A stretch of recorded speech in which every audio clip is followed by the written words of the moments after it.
Assalamualaikum warahmatullahi wabarakatuh. Selamat berjumpa kembali dengan Budian.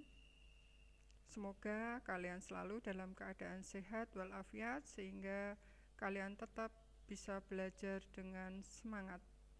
Kali ini kita akan melanjutkan topik bahasan kita tentang tekanan,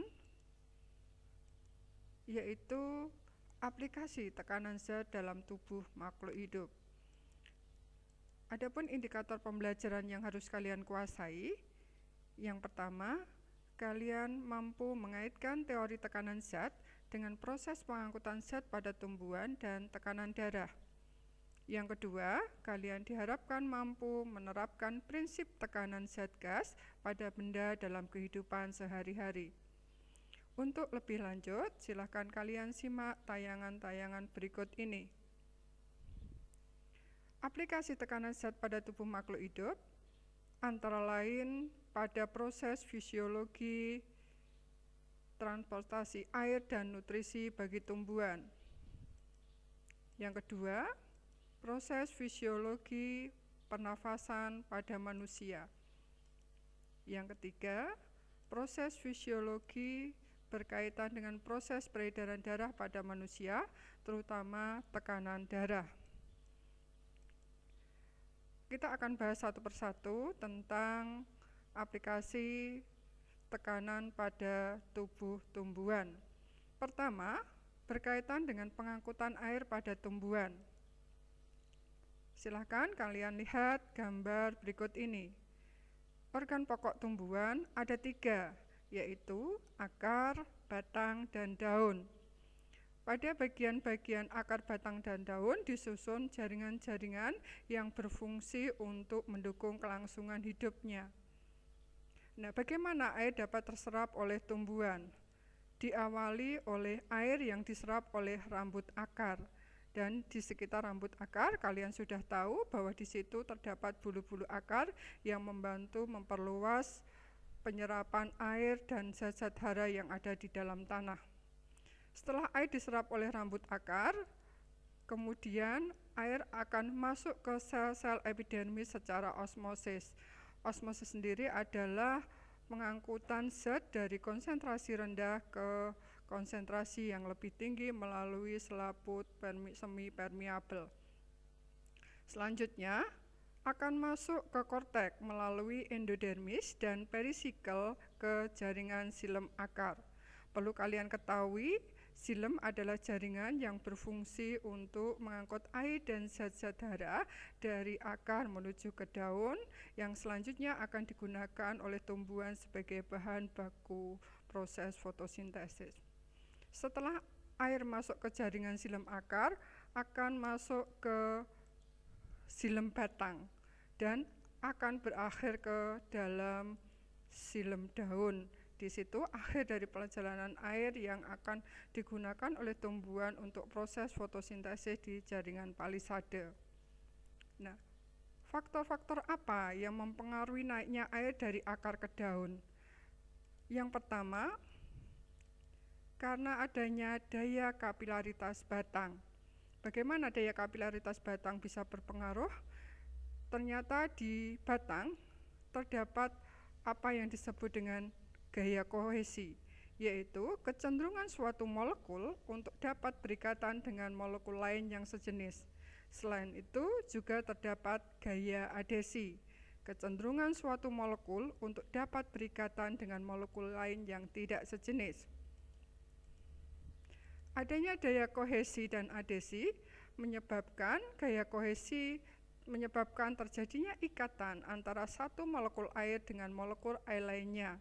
Sedangkan karena adanya gaya adhesi menyebabkan molekul air membentuk ikatan yang lemah dengan dinding pembuluh. Faktor yang kedua adalah adanya daya isap daun. Kalian sudah tahu bahwa air yang akan sampai ke daun di jaringan palisade akan digunakan untuk membantu proses fotosintesis, sementara kelebihan air akan diuapkan atau mengalami transpirasi keluar. Air yang digunakan untuk proses fotosintesis dan transpirasi atau penguapan ini akan menyebabkan terjadinya tarikan terhadap air yang berada pada bagian xilem sehingga air yang ada pada akar dapat naik ke daun. Faktor yang ketiga disebabkan karena adanya tekanan akar. Saat air masuk ke sel secara osmosis, seperti yang saya sebutkan di awal, akan menimbulkan tekanan pada dinding akar, sehingga sel akan merenggang dan timbul tekanan hidrostatis untuk melawan aliran air atau arus air. Selanjutnya, selain air, yang diangkut oleh tumbuhan untuk didistribusikan ke seluruh bagian tubuh adalah zat hasil fotosintesis. Nah, bagaimana ceritanya? Gula dan asam amino yang dihasilkan pada proses fotosintesis akan didistribusikan ke semua jaringan tubuhan yang membutuhkan melalui proses yang disebut difusi. Nah, apa itu difusi? Difusi merupakan pengangkutan zat dari konsentrasi tinggi ke konsentrasi rendah dengan bantuan sirkulasi air sebagai pelarut. Jadi di sini air sebagai pelarut akan membantu distribusi gula dan asam amino ke seluruh tubuh tumbuhan secara difusi. Selain proses pengangkutan air dan hasil proses fotosintesis, aplikasi tekanan dalam tubuh makhluk hidup juga terdapat pada proses bernafas kita, karena di situ akan berlangsung yang disebut dengan tekanan gas. Kalian lihat ilustrasi gambar. Di sini akan ada yang disebut dengan tekanan parsial, di mana ketika darah yang masuk ke paru-paru melalui arteri pulmonalis, tekanan parsial oksigen lebih rendah dan tekanan parsial karbon dioksida tinggi daripada udara dalam alveoli atau alveolus. Hal ini menyebabkan ketika masuk kapilar alveoli, karbon dioksida dalam darah akan berdifusi ke dalam darah sehingga tekanan parsial oksigen dalam darah akan naik. Di sini akan kaya oksigen dan tekanan parsial karbon dioksida darah akan turun atau mengandung sedikit karbon dioksida.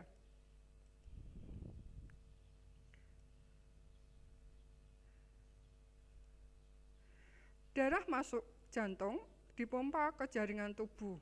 Oksigen akan berdifusi ke jaringan tubuh. Kandungan karbon dioksida dalam jaringan tubuh lebih besar daripada kandungan karbon dioksida di dalam darah, sehingga karbon dioksida dalam jaringan akan berdifusi ke dalam darah. Sementara oksigen akan dilepaskan dan membawa karbon dioksida dalam jaringan tubuh. Selanjutnya, darah akan masuk ke jantung dan akan berakhir ke paru-paru atau pulmo. Selain kedua proses tersebut, aplikasi tekanan zat pada tubuh makhluk hidup pada tubuh kita dijumpai juga pada proses peredaran darah, terutama pada proses tekanan darah atau pemompaan darah oleh jantung. Pada pembuluh darah ini memiliki prinsip kerja seperti hukum Pascal. Ketika jantung memompa darah, darah akan terdorong dan mengalir melalui pembuluh darah. Sehingga darah akan memberikan dorongan pada dinding pembuluh.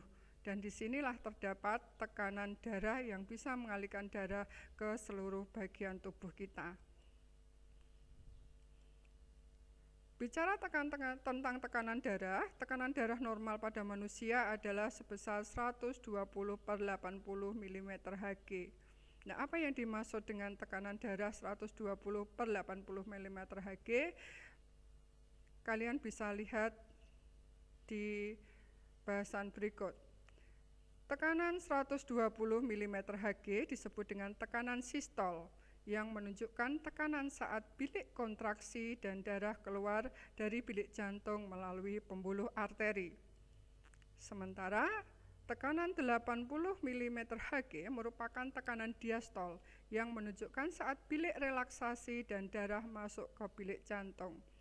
Untuk mengetahui lebih jauh dan untuk mengetahui tekanan darah, kalian bisa mencoba untuk mengukur tekanan darah kalian dengan alat tensimeter. Itu pokok bahasan kita.